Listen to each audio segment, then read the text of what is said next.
రే అనక పగులనక ఎండనక వాననక బంధువులనక మిత్రులనక అని రైతు కష్టపడితే జస్ట్ 15 మడి కోస్తారనగా చూడండి రైతుల పరిస్థితి ఎలా ఉందో చూడండి ఫ్రెండ్స్. చాలా బాధాకరంగా ఉంది. 15 రోజుల్లో మడి కోస్తామనగా ఇలా మడి పడిపోతే ఎలా ఉంటుంది చూడండి ఫ్రెండ్స్. మన చేతిలో చెల్లు కింద పడితే చెల్లు పడిపోయింది బా, దాంట్లో డిస్ప్లే పడిపోయిందా లేకపోతే టెంపర్ గ్లాస్ పడిపోయిందా అని ఆలోచిస్తాము. సో డిస్ప్లే పోయింటే డిస్ప్లే వేసుకుంటాము. టెంపర్ గ్లాస్ పగిలిపోయింటే అమ్మయ్య నా సెల్లు సేవ్ అయింది, ఏదో 200 రూపాయలతో అయిపోతుంది అనుకుంటాం. చూడండి ఫ్రెండ్స్, మా పెద్దది వరిమడి పాపం ఇంకా 15 రోజులు కోసే టైంలో చూడండి ఎట్లా పడిపోయింది. మొత్తం దాదాపుగా అనేది 2 ఎకరాలు అయితే ఉంది. చూడండి ఆ లాస్ట్ నుండి ఈ లాస్ట్ వరకు మొత్తం అనేది పాపం వరిమడి అనేది తీరా ఇంకా 15 రోజులు కోస్తామనగా అనేది వరిమడి అనేది పడిపోయింది.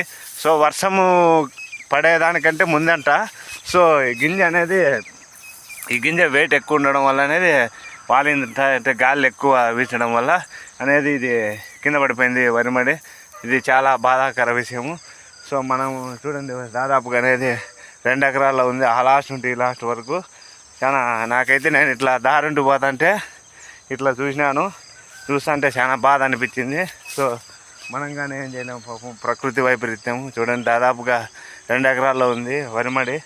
తీరా నోటి దగ్గరికి వచ్చే ముందర చూడండి ఇలా జరిగింది. దీనికి ఎవరు బాధ్యతలో ఎవరు అనేది మనం అర్థం కావడం లేదు. ఆడైతే మా పెద్దయ్య ఉన్నాడు, ఒకసారి కనుక్కుందాం ఆయన్ని ఎట్లా ఏం జరిగింది సంఘటన, దీనికి ఏమిటి అనేది ఒకసారి కనుక్కుందాం. ఆడున్నాడు ఆయన. చూడండి దాదాపుగా అనేది 2 ఎకరాలు ఆ లాస్ట్ నుండి ఈ లాస్ట్ వరకు మొత్తం అంతా పడిపోయింది. చాలా బాధాకర విషయం. ఆడున్నాడు మా పెద్దయ్య. ఏం పెద్దయ్య బాగున్నావా? ఏం వరిమడి ఇట్లా పడిపోయిందా? పడిపోయిందా? ఏం వర్షానికి పడిపోయిందా లేకపోతే ఎట్లా పడిపోయిందా?